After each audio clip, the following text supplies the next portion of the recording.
សួស្តីបងប្អូនទាំងអស់គ្នាថ្ងៃនេះខ្ញុំមកបង្ហាញពីរបៀបសូនរូប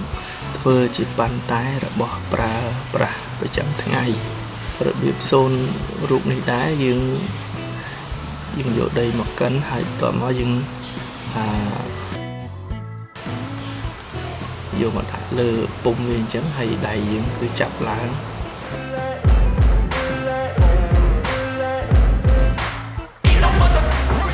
របៀបគេធ្វើគឺតាមក្បួន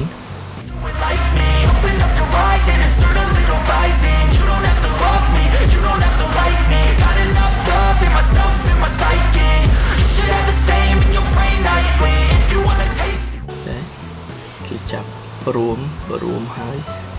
គេមានកូនកសែងសម្រាប់ធ្វើជារូបរាងប៉ាន់តែហ្នឹងបន្ទាប់មកគេកាត់ចេញគេតម្រឹមគេ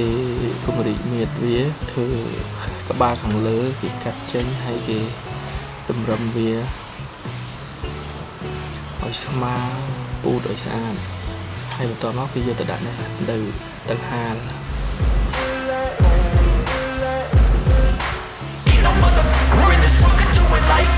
ការធ្វើនេះដែរគឺមានຂະຫນາດមានម៉ែត្រអីត្រឹមត្រូវរបស់គេណាគឺសិតសឹងតែក្បាច់ល្អនេះជាប៉ាន់តែ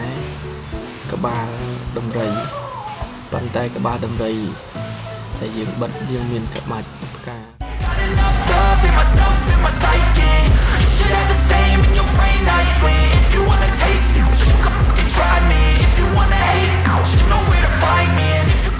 គេលើកយកទៅដាក់ហាលហើយនេះគេហាលមកសធួយរឿងហើយបន្ទាប់មកទៀតគឺយើងយកមកចិតវានេះរបៀបនេះឯងគឺយើងយកមកចិតយើងដាក់ឲ្យវានឹងហើយក៏យើងធ្វើការឆាបចិតពូតវាឲ្យវាមើលទៅឲ្យវាហាប់ឲ្យស្អាតហើយយើងនឹងទៅយកទៅបិទក្បាច់សារៈប្រយោជន៍របស់ប៉ាន់តែគឺយើងយកមកសម្រាប់ឆុងតែផឹកប៉ាន់តែនេះគឺយើងធ្វើដោយដៃគឺជាស្នាដៃរបស់យើងពិតដែលម៉ូដគឺយើងគិតនឹងច្នៃប្រឌិតដោយខ្លួនឯងបងប្អូនអាចចូលរួមទស្សនាវីដេអូទាំងមុនទាំងក្រោយគឺយើងមានរបៀបធ្វើហើយអាចរៀនធ្វើតាមគឺយើងមើលដោយចិត្តផ្ចង់ម្ដងមួយបងប្អូននឹងចេះធ្វើដីយើងអាចមានជាដីលក់នៅកន្លែងការងារយើងហ្នឹងគឺយើងមានលក់សម្រាប់យកទៅអាចរៀនធ្វើបានយើងលក់ជាគីឡូអញ្ចឹងយើងមកដល់កន្លែងឬក៏យើងយកដីទៅរៀននៅផ្ទះក៏បានឬក៏មានដីនៅកន្លែងណាក៏បានដែរនេះគេពូតវាឲ្យវារលោងបន្ទាប់មកគឺយើងយកទៅបិទក្បាច់បន្ទាប់ពីបិទក្បាច់ហើយគឺគេបិទជាប្រមោយដំរីនេះគេហៅប៉ាន់តែក្បាលដំរី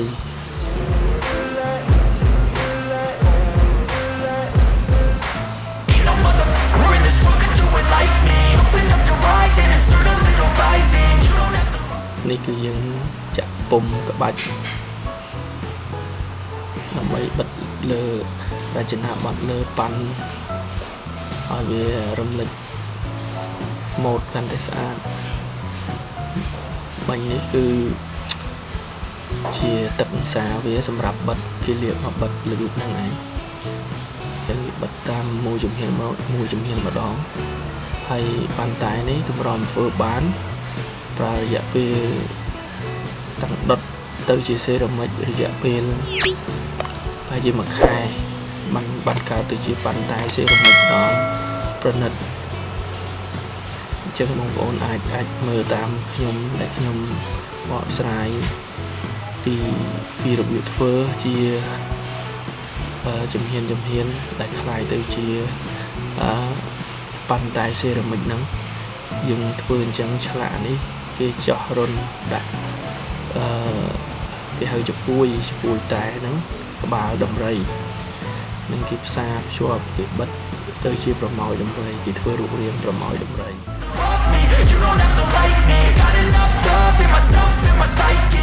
ហើយគេធ្វើនេះហើយគេហៅឲ្យស្ងួតគេយកទៅដុតនឹងឡអុសទី1ដែលមានកម្ដៅភ្លើងនោះទៅដល់800អង្សាហើយរយៈពេលដុតភ្លើងនោះ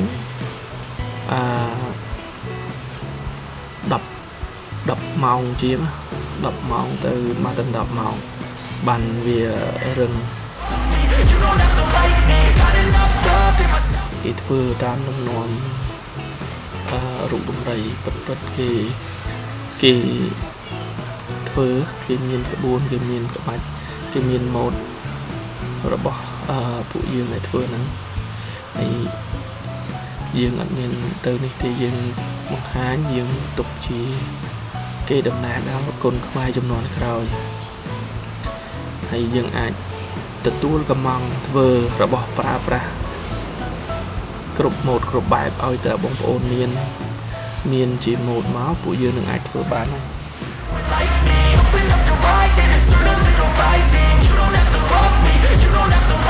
នេះគឺយើងយកមកដាក់ហាលឲ្យស្ងួតហើយយើងយកទៅដាក់នៅឡទី1ដែលមានកម្ដៅ800អង្សាសេហ្នឹងគឺយើងយកមកដុតវាឆ្អិនលើកទី1ហើយបន្ទាប់មកគឺយើងយកទៅជ្រលក់ពណ៌ចាំពីទៅដល់កន្លែងជ្រលក់ពណ៌នឹងដុតលើកទី2ខ្លាយទៅជាសេរ៉ាមិចយើងនឹងនិយាយបញ្ជាក់បន្ថែមបន្តទៅទៀត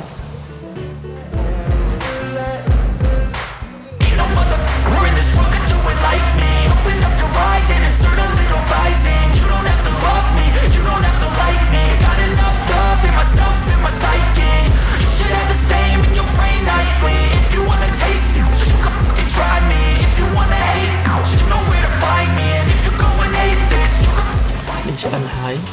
គឺយើងយកមកជ្រលក់ពណ៌ហ្នឹងវាមានច្រើនពណ៌យើងជ្រលក់ពណ៌សពណ៌ខៀវហើយតាមភ្ញៀវដែលគេកំងយើងជ្រលក់ពណ៌នេះហើយយើងយកទៅដុតជាជំហានទី2ដែលคล้ายទៅជាសេរ៉ាមិចហ្នឹង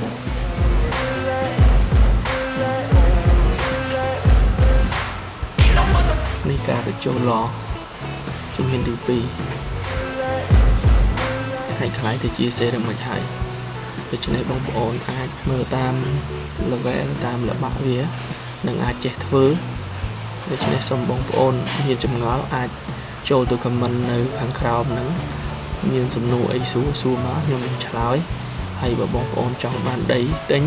គឺបងប្អូនអាចឆាតមកសួរយើងបានយើងនឹងផ្ដល់នៅរបៀបងាយស្រួលឲ្យទាំងអស់គ្នាសូមអរគុណ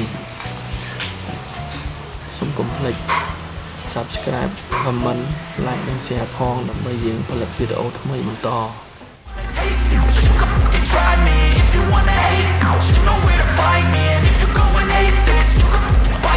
I'll be cruising in my lane fast, call it high speed. I've been working hard, yeah, I've been working nightly. If you think you'll win, nah,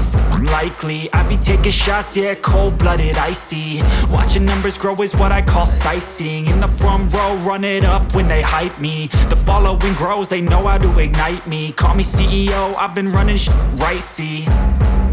And I ain't playing games, I create my own lane, making pleasure out of pain, turning losses into gains, I'm the boss, I'm making change. I've been rocking this exchange, popping off and risking things, gonna make a name. I just wanna be famous, but I don't want that cheap fame. No, I'm not that vain, I just wanna be greatness.